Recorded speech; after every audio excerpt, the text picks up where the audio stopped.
Back here, first things first, with Sir David Diehl. Patriots ended the season on a strong note. They demolished the Jets 38-3 with Tom Brady throwing 4 touchdown passes in the process. The season may not have been the dominant one we've come to know from the Patriots, but somehow, some way, they put it all together. And now will be the AFC's 2 seed, getting a first-round bye for the 9th straight season. Here is Tom Brady on the importance of getting a week off. We had a great opportunity for it.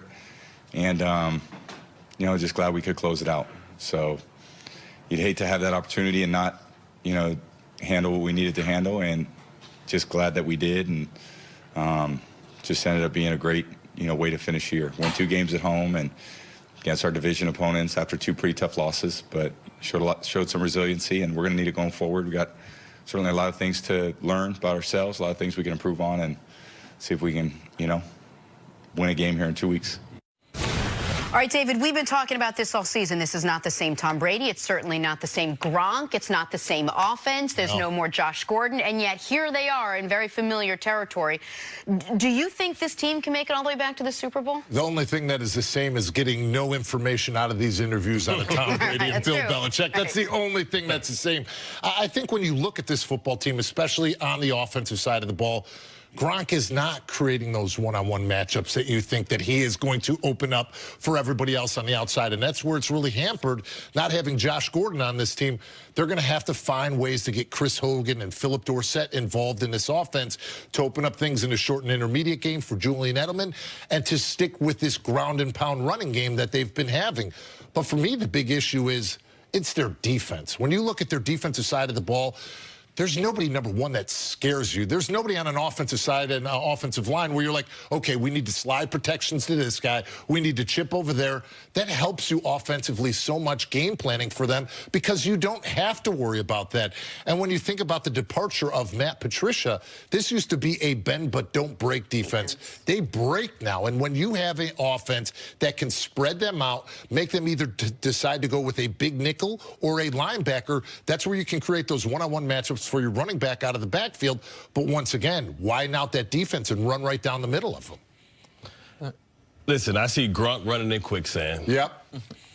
I see Hogan is a guy that's a one-trick pony. He's just a vertical guy that they try to take shots to. You know, I think the loss of Josh Gordon, and people are going to call me a Patriot hater, but listen, this is not the same team. I wouldn't pick the Patriots. Only team I would pick the Patriots to be favored over is maybe the Houston Texans, because I feel like they have their number. I feel like they know how to beat them. But you think about... By the way, if the Texans win, that's who the Patriots get.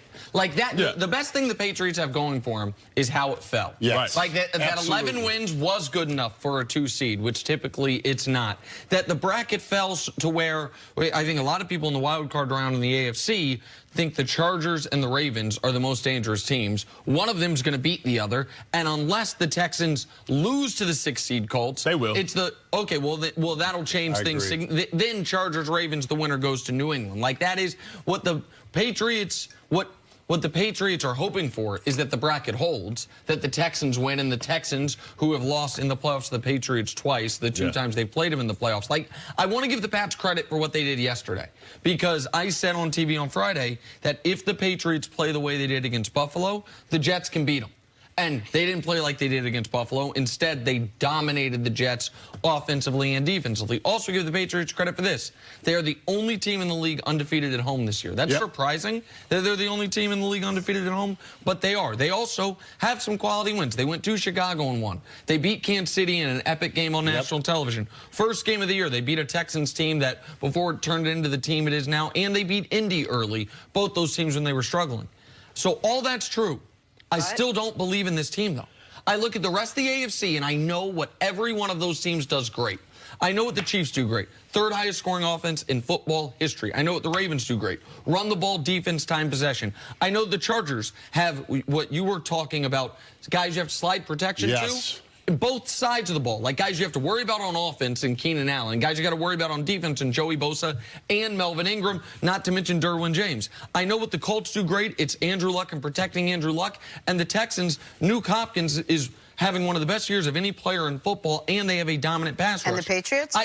What they do great is they're the Patriots. Situational football. Situational football, right. And protecting home field. But to go along with that, that's where they've been losing games is situational football. We've been used to having them have those slumps in September. We're like, okay, the defense, this is their preseason. They're getting their things together. Once they get into October, things will mesh. But when you see them lose games in Miami, having Gronk in the back, when you know the quarterback can't throw the ball 70 yards, and it's not going to be a Hail Mary. When you have a Tom Brady throwing it up for grabs and throwing an interception in Pittsburgh. Those are things that you do not see out of this New England team. Why?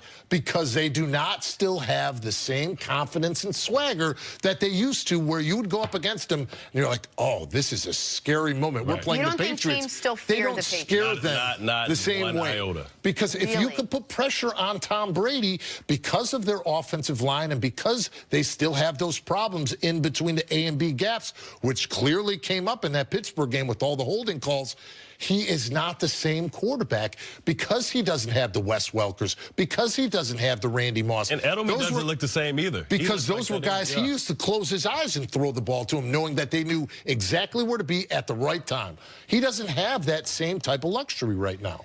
You said that you don't think teams fear him. So do they change things around? Is it going to be what we've seen the last couple of weeks, just run the ball through Sony Michel and maybe not put it all on Tom Brady? Well, I think that's exactly what you're going to get. They're going to try to run the ball, limit the possessions, and hope that they can outsmart you, either get you with some type of trick play by Edelman throwing the ball or some, double pass or, the Brady special. Maybe he catches it this time. They're trying to get you to defeat yourself. They're trying to get you to beat yourself and get you in those situational moments where they can score before halftime and then get back and then score coming out of the half and hope that they can get ahead of you two games. And you look at the guys that's in their division. If they go against Lamar Jackson, you look at the young quarterbacks, Deshaun Watson, do they throw you a ball? Can you trick them defensively? That's their only hope. It's kind of like Rocky IV, man, when you go in there like, man, he's a man. He's not a machine. He bleeds just like everybody. Everybody sees their mortality and understand that this window is closing and they're trying to get, listen, if they get to the Super Bowl, this would be the greatest,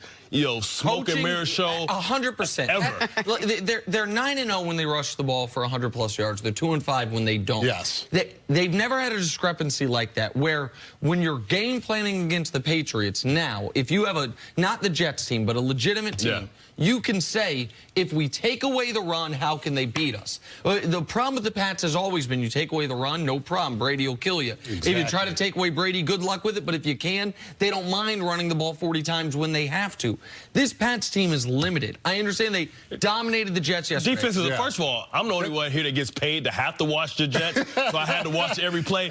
Listen, Sam Darnold moved the ball. They just went for it on 4th down, and they didn't convert. And Tom Brady, wide open Hogan, right in the back. Early in the game, missed him wide missed him. Tom isn't making the same throws, and I think he's starting to see the rush and hear the rush. And why do you think they made those adjustments offensively? Because they're trying to put a Band-Aid on the hemorrhage of this defense. They need to control the time of possession. They need to keep this defense fresh and off the field because they don't have a pass rush. So being able to run the football and control it that way, that's their way of controlling the football game and not putting their defense in a bad situation where they're going to lose it for them. And that's something that you see in this adjustment and the evolution, not only when you get into December for teams like the New Orleans Saints that can lean on Alvin Kamara and Ingram, but when you have a team like the New England Patriots that don't have the receivers like the Saints have on the offensive side of the ball.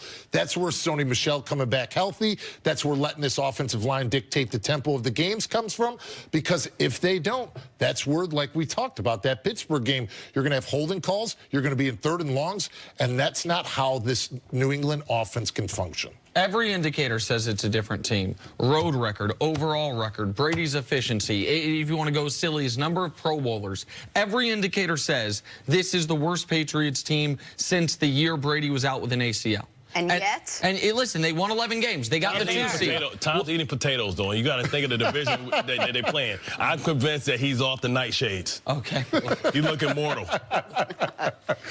David, thanks for joining us. Always a pleasure. Love having you. Got to take a break. Coming up, how dangerous are Andrew